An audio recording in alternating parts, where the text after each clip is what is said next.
BROdela here, aka the world's oldest skateboard. It's been almost a year since Pizza Rack 1. Didn't mean for it to take this long, but I think I have some valid reasons as to why I've been gone so long. Number one being, I got into a fight with a car and I lost. I was on my way to the skate park on a beautiful Friday afternoon. Someone opened their car door on me, flipped right over that pickle, tore my bicep, broke my femur right in half, broke a part of my hip that wasn't covered by my original hip replacement, rushed straight to trauma care, 6 hours to put Humpty Dumpty back together again, in the hospital for an additional 6 days, almost bled out, almost died, worst accident of my life, and I've been skating since the dawn of time.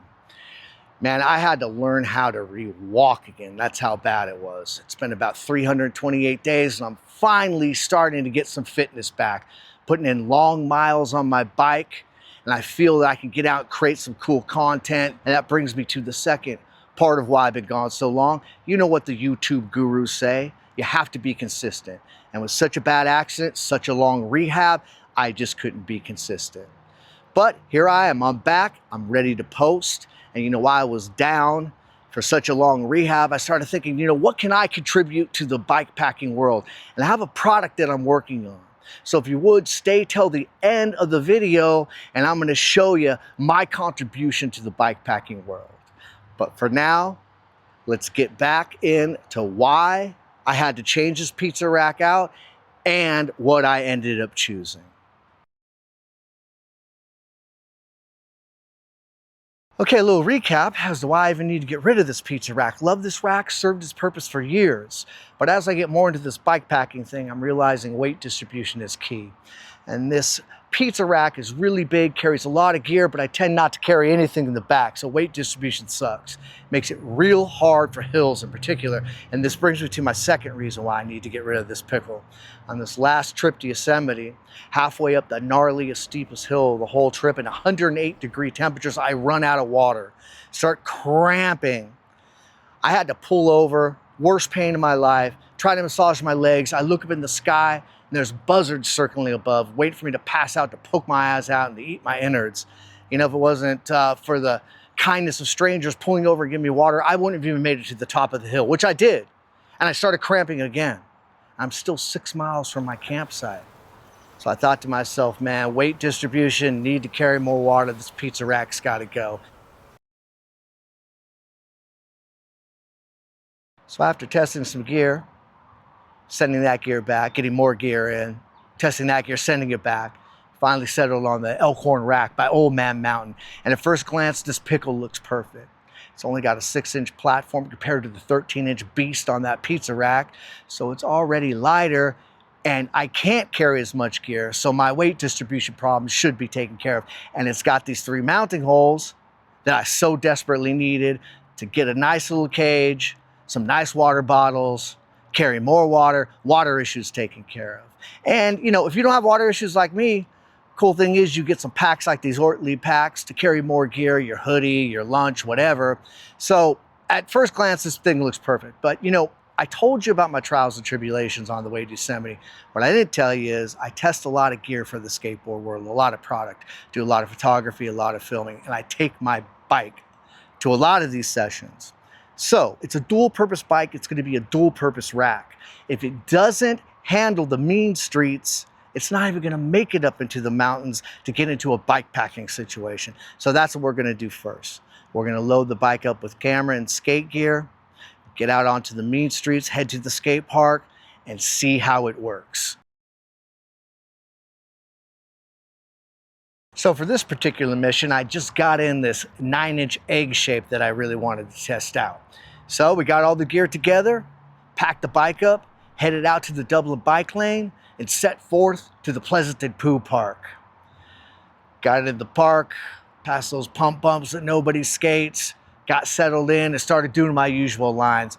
A couple grinders, a couple carves, wiggling around. Heck, I even did a sweet little pirouette. But I was still rehabbing from a previous hip replacement at this point, so I knew I wasn't going to be able to give this egg shape a proper beating. But luckily, the local hero was already at the skate park, my good buddy Jesse Boudreau. And you know, Jesse's done a lot of testing for me in the past. So I figured, hey man, I'll just have him test the egg shape. But, you know, Jesse was in full rip mode, and seeing Jesse out in the wild is kind of like seeing a Sam Squanch. You don't want to bug him, you just want to film him. So I pulled out the camera gear, squeezed off a few cool photos. Jesse's so damn photogenic, they came out great. And then pulled out my video gear, started filming him. And as usual, Jesse was just killing it.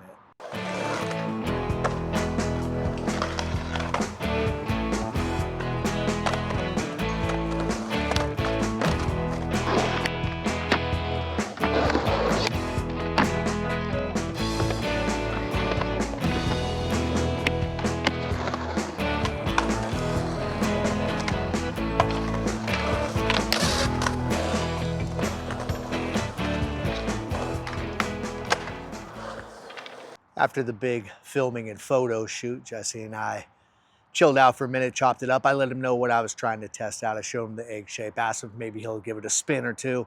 And of course he did. He ripped around the park for a second, did a sweet nose blunt, and then right after that, an even sweeter switch nose blunt. But you know what? It was getting dark. I wanted to pack the bike up and get home. And after all, this isn't really about testing that egg shape, right? It's about testing the Elkhorn rack. And I could tell you on this first mission, it worked out perfectly. I was a little nervous that it was going to be too small, but it held the skateboard perfectly, no rattling. It was nice. Again, with the 3 mounting holes and those packs I could put on there, I could actually carry more photo gear. So for photo and skate missions, out on the street, this rack works perfectly. But we have to get it up to the mountains and test it in a bike packing situation. All right, so a little Pizza Rack 3 teaser. I don't know if you noticed the spider rack on the back of my bike. That's gonna hold up the 3 bags. That's gonna make weight distribution way better, getting up hills way easier. So that's what we're gonna do. Mount Diablo for an overnighter. Gonna make some food, make some coffee, drink some whiskey, play some solitaire, see how this pickle works in a real world bike packing situation. And what I teased you about at the beginning of the video, my contribution to the bike packing world. The bike packing skateboard. That's right, hear me out. A lot of skateboarders getting into bike packing. You know, to get to a lot of these destinations on your bike, you do go through the streets. And on those streets, you see a curb you want to slap. You see a hill you want to bomb. You might even see a skate park you've never skated before. Well, what are you going to do if you don't have a board with you? You're going to sit back and cry. That's what you're going to do, but not now. The bike packing board. Lightweight, only 6 plies, much smaller, but still highly functional and maneuverable. No. You're not going to be able to do 1080s on this board. But you will be able to bomb that hill. You will be able to slap that curb. And you will be able to skate that park. You got your little teaser. Pizza Rack 3 coming up. Fully kitted bike packing mission. Bike packing board. Until then, see ya.